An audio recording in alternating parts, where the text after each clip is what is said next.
وہیں رکھیے وہیں رکھیے. ہلو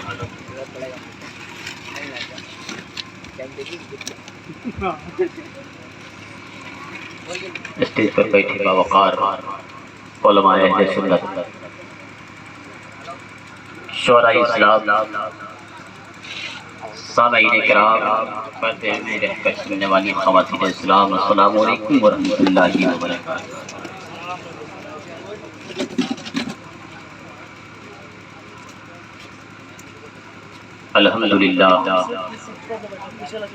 الحمدللہ رب العالمین والعاقبۃ للمتقین والصلاة والسلام علی رسولہ الکریم. اما بعد فاعوذ باللہ من الشیطان الرجیم. بسم اللہ الرحمن الرحیم. اتیموا الحج والعمرۃ للہ. صدق اللہ مولانا العظیم وبلغنا رسولہ النبی الامین المتین المعین المبین الکریم. ونحن على ذلك لمن الشاهدين والشاکرین والحمد للہ رب العالمین. آئیے عقیدت و محبت کے ساتھ مل کر ہم اور آپ آقا نامدار مدینے کے تاجدار احمد مختار سید ابرار گنبد خضرا میں آرام فرمانے والے آقا و مولا حضور تاجدار مدینہ احمد مجتبی محمد مصطفیٰ صلی اللہ تعالیٰ علیہ وسلم کی بارگاہ بے کس پناہ میں نذرانہ عقیدت پیش کیجیے. بآواز بلند پڑھیے اللہم صلی علی سیدنا و شفیعنا حبیبنا مولانا محمد وآلہ وسلم صلاۃ و سلام علیک یا رسول اللہ صلی اللہ تعالیٰ علیہ وسلم. حضرات محترم، کافی دیر سے آپ نعت و منقبت کے اشعار سماعت کر رہے تھے اور آج کا یہ پروگرام جو آپ اپنی ماتھے کی نگاہوں سے دیکھ رہے ہیں کہ زائرین مکہ اور مدینہ دونوں طرف سے بیٹھے ہیں اور قرآن مقدس میں اللہ رب العزت نے ارشاد فرمایا ہے اتیموا الحج والعمرۃ للہ. حج اور عمرہ اللہ کے لیے کرو. آج اسی کی مناسبت یہ پروگرام انہوں نے رکھا ہے اور اتنے ہمارے علماء اکرام کو اپنے دولت خانے پر انہوں نے بلایا ہے اپنے محلے میں.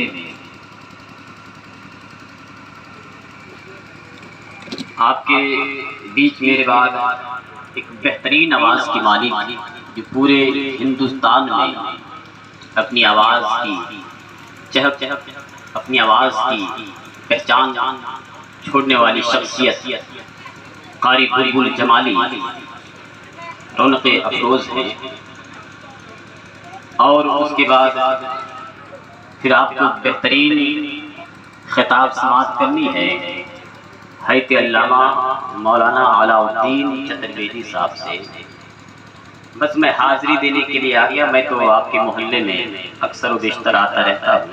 یہ اپنا گھر ہے، اپنا محلہ ہے، اس لیے زیادہ وقت نہ لے کر کے میں بڑی چند وقتوں میں اور کچھ ایسی باتیں آپ کو بتا دوں جہاں پہ یہ جا رہے ہیں ان سب چیزیں ہیں کیا، ان کی نشانیاں ہیں، کیوں اس جگہ پہ لوگ جاتے ہیں، اس کے تعلق سے کچھ آپ کے ذہن و فکر میں اتاروں. اس سے قبل نبی کی بارگاہ میں ایک مرتبہ پھر سے لو لگائیے اور مچل کر درود پاک پڑھیے. اللہ رب محمد صلی اللہ علیہ وسلم نحن عباد محمد صلی اللہ علیہ وسلم صلاۃ و سلام علیک یا رسول اللہ صلی اللہ تعالیٰ علیہ وسلم. شاید نے کہا کہ شعلوں پہ بھی رسول کی مدحت کریں گے ہم، یوں ہی ادا بلال کی سنت کریں گے ہم.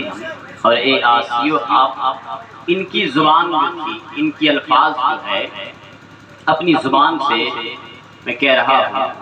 انہوں نے پہلے آپ سے کہا ہوگا کہ اے آسیو تمہاری بھی دعوت کریں گے، اے آسیو تمہاری بھی دعوت کریں گے ہم جب روضہ رسول کی زیارت کریں گے ہم، اور زندہ اویس کرنے کی سنت کریں گے ہم، بن دیکھے مصطفیٰ سے محبت کریں گے ہم۔ حضرات محترم،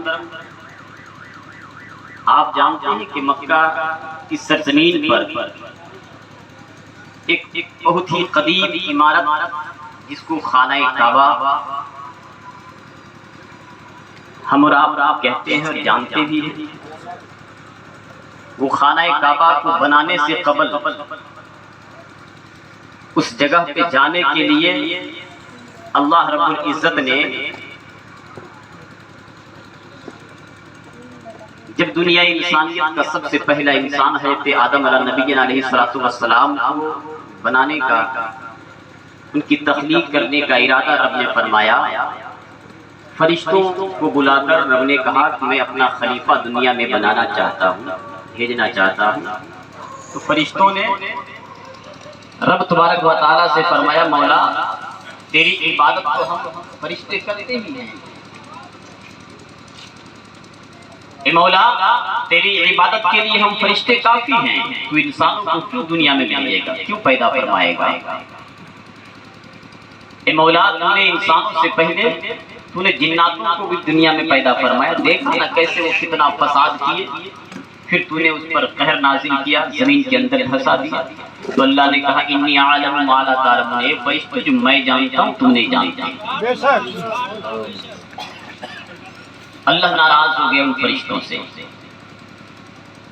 آج تقریر میں بس چند ایسی باتیں آپ کو بتا دوں جو آپ اس مجلس میں آپ بیٹھے ہیں اس کے تعلق سے آپ کو کچھ جانکاریاں حاصل ہو جائے۔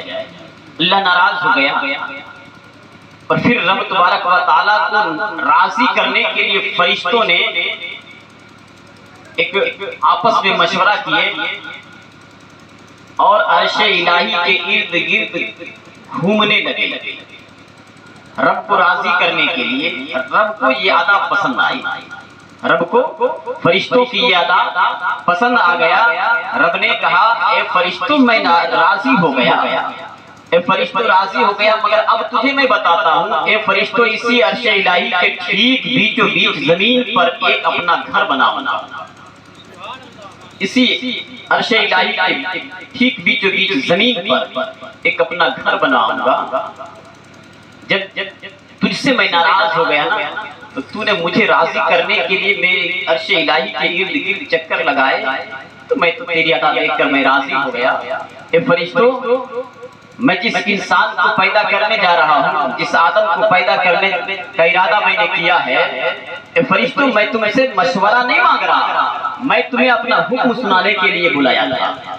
اے فرشتوں جب میرا وہ بندہ گناہوں میں ڈوبا رہے گا، دنیا میں گناہ کر کے پھر وہ اگر معافی طلب کرنا چاہے گا، میری بارگاہ میں خانہ کعبہ میں آئے گا، پھر اسی طرح سے جس طرح سے تم نے چکر لگائے، اے فرشتوں میرا بندہ دنیا میں آ کر اسی خانہ کعبہ کے ارد گرد جب چکر لگائے گا، میں جس طرح تم سے راضی ہو گیا، اے فرشتوں اس سے بھی میں اسی طرح سے راضی ہو جاؤں گا۔ آج اسی خانہ کعبہ کے ارد گرد چکر لگانے والے ہیں، چند گھنٹوں کے بعد، چند دنوں کے بعد وہ دربار میں یہ ہوں گے، اور قسم خدا کی آج تک انہوں نے ہمارے خطیب و امام حضرت علامہ مولانا اسرائیل صاحب قبلہ کے پیچھے نماز پڑھی، ہر مرتبہ یہی کہتے رہے منہ میرا کعبہ شریف کی طرف، منہ میرا کعبہ شریف کی طرف۔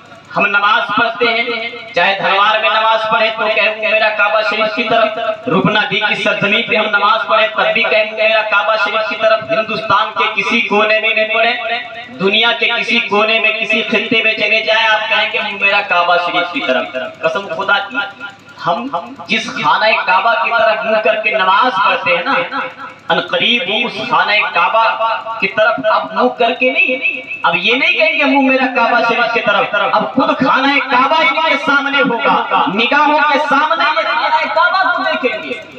ہمارے حاجی صاحب نے دیکھا ہے وہ کیفیت کیسی ہوتی ہے جب پہلی نگاہ خانہ کعبہ پہ پڑتی ہے۔ علماء فرماتے ہیں جب پہلی بار خانہ کعبہ کو لوگ دیکھتا ہے، پہلی نگاہ جب پڑتی ہے اللہ رب العزت اس وقت کی نگاہ پڑنے کے بعد جب بندہ ایک دعا ایسی ہے جو ایک دعا ایسی ہے جسے رب قبول کرتا ہے، جو دعا آپ مانگ لیں، چاہے دولت مانگ لیں، شہرت مانگ لیں، عزت مانگ لیں، آخرت مانگ لیں، ایک دعا سبحان اللہ ایک دعا قبول ہوتی ہے، ایک دم گارنٹی ہے ایک دعا۔ اب ان سے پوچھیں گے کہ کن کے بارے میں دعا مانگیں گے؟ کیا اپنے صاحبزادوں کے لیے مانگیں گے جنہوں نے آپ کے لیے محنتیں کی، آپ کے بڑھاپے کا سہارا جو بنے، یا اپنی اہلیہ کے لیے مانگیں گے، یا اپنی بیٹیوں کے لیے، اپنے رشتہ داروں کے لیے، یا محلے والوں کے لیے مانگیں گے؟ تو یہ کہیں گے کہ جو ہے ہمیں پتہ نہیں، ان کے بارے میں بتا رہے ہیں، کیا دعا مانگوں گا؟ تو علماء سے پوچھیں گے، علماء سے اگر یہ پوچھ لیے ہوں گے تب تو ماشاءاللہ، نہیں پوچھے ہوں گے تو میں ان کو ابھی ہی بتا دیتا ہوں۔ جب خانہ کعبہ پہ پہلی نگاہ پڑے اس وقت ایک دعا، پہلے تو ہر نظر آپ خانہ کعبہ کو دیکھئے محبت سے، اس کے بعد پہلی بار زبان سے جو کلمہ جو جملہ نکلے کہ آپ یہ دعا مانگے، یا اللہ اپنی زندگی میں جب جب تجھ سے نیک دعائیں کروں تو اسے قبول فرما لے۔ پھر آپ محلے والوں کے لیے دعائیں کریں گے، اللہ اسے بھی قبول کرے گا، اپنی اولاد کے لیے دعائیں کریں گے، اللہ اسے بھی قبول کرے گا، علماء کے لیے دعائیں کریں گے، اللہ اسے بھی قبول کرے گا۔ اچھا آخر یہ جا کیوں رہے ہیں؟ ہم بھی جا سکتے تھے، آپ بھی جا سکتے تھے، اور بھی لوگ جا سکتے تھے، بہت سارے ایسے لوگ ہیں جن کو اللہ نے بہت نوازا، نہیں جا پا رہے ہیں۔ آخر وجہ کیا ہے؟ کیا پیسے کی وجہ سے لوگ جاتے نہیں؟ رب نے جن کو بلایا ہے بس وہی جائیں گے۔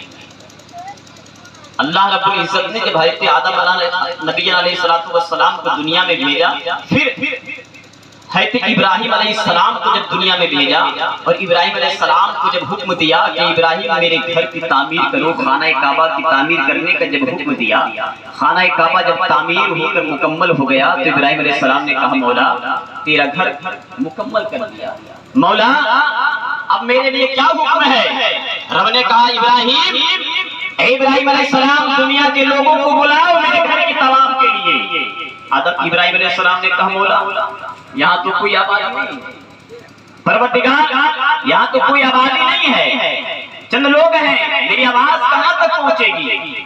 رب نے کہا ابراہیم علیہ السلام آواز آپ لگاؤ، آواز کو پہنچانا میرا کام ہے، آواز لگانا آپ کا کام ہے، آواز پہنچانا لوگوں کے کانوں تک میرا کام ہے۔ ابراہیم علیہ السلام نے آواز لگائی، اللہ رب العزت نے وہ آواز اس وقت دنیا میں جس کونے میں، جس خطے میں، کائنات کے ذرے ذرے پہ جس جگہ پہ انسان موجود تھا ان کے کانوں تک وہ آواز پہنچی، اور صرف جو موجود تھے انہی کے کانوں میں نہیں، جو اس وقت اپنی ماں کی شکم میں تھے بچے ان کے کانوں میں بھی وہ آوازیں پہنچی، اور جو ابھی ماں کی شکم کے پہلے باپ کے سر میں تھے، یا جو عالم ارواح میں روحوں کی دنیا میں جو تھی، جو روحیں عالم ارواح میں تھی ان کے کانوں تک بھی وہ آوازیں پہنچائی گئی، اور اس وقت جب وہ آواز پہنچائی گئی ابراہیم علیہ السلام کی وہ آواز جن جن روحوں نے، جن جن انسان نے، جن جن لوگوں نے آواز کے لبیک کہا، آج نہیں تو کل وہ انسان ایک نہ ایک دن چاہے وہ حج کے لیے جائے یا عمرہ کے لیے جائے وہ جائے گا، اور جن کی روحوں نے لبیک نہ کہا، آج تلبیہ پڑھتے ہیں حاجی صاحب جائیں گے جو حج کرنے کے لیے یا عمرہ کے لیے، ان کے لیے شرط ہے جیسے ہی احرام آپ باندھیں گے، نماز پڑھیں گے، نماز پڑھ کے آپ نیت جب عمرہ کے کر لیں گے تو آپ کو کم از کم 3 بار تلبیہ پڑھنا ہے، لبیک اللہم لبیک لبیک لا شریک لک لبیک ان الحمد والنعمت لک والملک لا شریک لک۔ یہ تلبیہ یہی وہ جملہ ہے جو ابراہیم علیہ السلام نے آواز لگائی، پھر لوگوں کی روحوں نے لبیک کہا، لبیک اللہم لبیک، تو اللہ نے ان تمام روحوں کے جنہوں نے لبیک کہا ان کی قسمت میں اللہ نے حج یا تو عمرہ لکھ دیا۔ آج وہی لوگ حج یا عمرہ کے لیے جا رہے ہیں جن کی روحوں نے لبیک کہی ہے۔ آپ کو بتا دوں بغل میں پہاڑ پور ہے، دیکھ رہے ہیں ایک منا میاں تھے، اللہ نے دولت بھی کافی نوازا تھا، مگر 3 بار ارادہ کیا، ارے بلبل جمالی تو 3 بار نہیں جا پائے. دولت کی کمی نہیں. پہلی بار ایکسیڈنٹ, دوسری بار طبیعت خراب, تیسری بار بھی طبیعت خراب, تیسری مرتبہ میں جب یہاں سے جس دن رانچی سے لوگوں کا فلائٹ پرواز کیا, حجاج کرام کا پہلا قافلہ جس دن یہاں سے روانہ ہوا, اسی دن کلکتہ میں ان کا انتقال ہو گیا. 3 مرتبہ حج کے لیے فارم انہوں نے بھرا, اور تینوں مرتبہ یہ کچھ نہ کچھ مصیبتیں پریشانیاں آئی, کیونکہ بلاوا نہیں تھا. تو جاتے وہی ہے جن کا بلاوا. آج یہ جا رہے بڑی قسمت والے ہیں. اللہ نے ان کی قسمت سب سے بلند کی ہے کہ اپنے والدین کے ساتھ جا رہے ہیں. ان سے میں گزارش کروں گا جب مکے کی سرزمین پہ آپ ہو, اپنے کمرے میں رہیں یا مدینے میں جائیں, تو کم از کم اتنا تو ضرور کر لیجئے, گھر میں اپنے باپ کی خدمت کیے ہو یا نہ کیے ہو, وہاں پہ ضرور کر لیجئے گا. ماں باپ کے پیر یہاں دبائے ہو یا نہ دبائے ہو, کیونکہ وہ مقام پھر نہیں ملنے والا. بڑی قسمت والے ہیں اپنے والدین کے ساتھ. جنت پانے کے لیے جنت ساتھ میں لے کر جا رہے ہیں. ماں کے قدموں کے نیچے جنت کا دروازہ, اور اس جنت کو پانے کے لیے اپنے جنت کو ساتھ لے کر جا رہے ہیں. اور ان علماء کی دعائیں ساتھ لیے جا رہے ہیں, محلے والوں کی دعائیں ساتھ میں لیے جا رہے ہیں. اپنے لیے بھی, اپنے محلے والوں کے لیے بھی دعائیں کریے گا. جو آپ نماز وہاں پڑھ کر کے جب عمرہ کے لیے جب آپ نیت کر کے جہاز پہ جب پرواز کریں گے, دل دھڑکے گا, یا اللہ ہم نے ہمیشہ نمازوں میں دعائیں کی, منہ میرا کعبہ شریف کی طرف, اب تو کعبہ کو دیکھنے جا رہا ہوں. اور جب کعبہ کو دیکھ لیں گے, وہاں پہ جب سارے ارکان آپ پورا کر لیں گے نا, اس کے ارکان کے بارے میں جو ہے مجھے پتا چلا کہ ٹریننگ ان لوگوں کی نہیں ہو پائی, ٹریننگ میں نہیں جا پائے تھے, یہ پتہ نہیں تھا, معلوم نہیں تھا. انشاءاللہ میں وقت نکال کے ان کے لیے جو ہے کوشش کروں گا. بہرحال آپ کو بتاؤں کہ جب خانہ کعبہ کا دیدار طواف کریں گے, عمرہ کمپلیٹ کرنے کے بعد جب ان کا وقت یہاں سے مدینہ کے لیے روانہ ہوں گے, جب یہ تو اعلیٰ حضرت کا وہی شعر آپ کو یاد آتا ہے کہ حاجیو آؤ شہنشاہ کا روضہ دیکھتے, کعبہ تو دیکھتے کہ کعبے کا کعبہ دیکھتے. آپ خانہ کعبہ میں عمرہ کریں گے, صفا مروہ کا صحیح کریں گے, آپ کا طواف قبول ہوا کہ نہیں اس کی گارنٹی نہیں, آپ کا عمرہ قبول ہوا یا نہیں اس کی گارنٹی نہیں. گارنٹی حج یا عمرہ کے لیے خانہ کعبہ میں طواف آپ نے کی, مکہ میں حج اور عمرہ مکہ میں ہوتا ہے, مگر حج اور عمرہ آپ کا قبول ہوا یا نہیں, رب نے قبول کیا کہ نہیں, اس کی گارنٹی نہیں. آپ نے ارکان پورا نہیں کیے تو پتہ نہیں رب قبول کرے گا اس کی مرضی. مگر جب روضہ رسول پہ جائیں گے نا, تو اللہ کے پیارے رسول کہیں گے کہ آؤ دیوانو, خانہ کعبہ کو دیکھ کر آ رہے ہو, اے میرے عاشقو آب زمزم پی کے آ رہے ہو, تجھے عمرہ کی گارنٹی نہیں ہوئی, حج کی گارنٹی, قبولیت کی گارنٹی نہیں, مگر آؤ اب یہاں سے گارنٹی لے کر تم گھر اپنے واپس جاؤ. نبی کے روضے کی زیارت کر لیں گے. میرے آقا نے ارشاد فرمایا, جس نے میری قبر کی زیارت کی اس پر میری شفاعت واجب, اس پر میری شفاعت واجب ہو گئی. اگر محبت کی نظر سے گنبد خضرا کو دیکھیں گے, روضہ رسول کو دیکھیں گے, تو یقیناً اللہ کے رسول نے فرما دیا ہے جس نے میری قبر کی زیارت کی اس پر میری شفاعت واجب ہو گئی. اب اللہ کے رسول جس کی شفاعت کرا دے پھر اس کو کیا غم, کیا خوف ہے. اور جب روضہ رسول کی بات آئی ہے تو ایک واقعہ آپ کو بتاتا تھا. ایک حاجی اسماعیل تھے, وہ بھی حج کرنے کے لیے گئے, مکہ میں حج کیا, مدینے گئے. اب جب مدینے میں پہنچے تو ہوٹل میں ٹھہرنا ہوتا ہے, تو جب کھانا کھانے بیٹھے نا تو ایک بلی آ گئی, سامنے ایک بلی آ گئی, دسترخوان کے بغل میں بیٹھ گئی. انہوں نے دیکھا کہ بلی آ گئی تو انہوں نے توڑ کے روٹی وغیرہ اسے دے دیا. بلی کھانا کھائی واپس چلی گئی. اب ایسا کئی روز تک ہوتا رہا. تو لگ بھگ 8 روز مدینے میں ٹھہرنا ہوتا ہے. تو 4-5 دن گزر گیا تو اس حاجی اسماعیل نے سوچ لیا کہ یہ بلی اب مجھ سے گھل مل گئی، مانوس ہو گئی ہے. بلی کو جیسے چاہے گود میں بیٹھا لے، جیسے چاہے اپنے ہاتھ میں لے لے، بغل میں بلائے تو آ جائے، بالکل جیسے ہم کہتے ہیں پالتے ہیں اس طرح سے وہ ہو گئی. انہوں نے سوچا کہ کیوں نہ اس بلی جو مجھ سے اتنا گھل مل گئی ہے، اس بلی کو میں انڈیا لے جاؤں، نبی کے شہر کی نشانی بنا کر لوگوں کو دکھاؤں کہ میں دیکھو نبی کے شہر سے ایک نشانی لے کر آیا ہوں. اور جیسے ہی بلی آ کر بیٹھی تھی ابھی کھانے کے لیے، جیسے ہی انہوں نے دل میں ارادہ کیا کہ اس بلی کو میں انڈیا لے جاؤں، ابھی ارادہ دل میں کیا، کہا کسی سے نہیں، صرف دل میں سوچا، وہ بلی اٹھی اور وہاں سے چلی گئی، اٹھ کر چلی گئی. پھر دوبارہ اس کے دسترخوان پہ نہیں آئی. وہ حاجی صاحب سمجھ نہیں پائے کہ آخر وجہ کیا تھی، معاملہ کیا تھا. مسلمان ایک اس سے ذہن آپ کو دے رہا ہوں، معاملہ کہاں جا کر کے جڑے گا آپ دیکھ لیں گے. آج بہت سے لوگ کہتے ہیں نبی کو بھی یہ خبر نہیں، نبی کو وہ خبر نہیں. آپ کو اس واقعے سے آپ کو دے رہا ہوں سبق. وہ بلی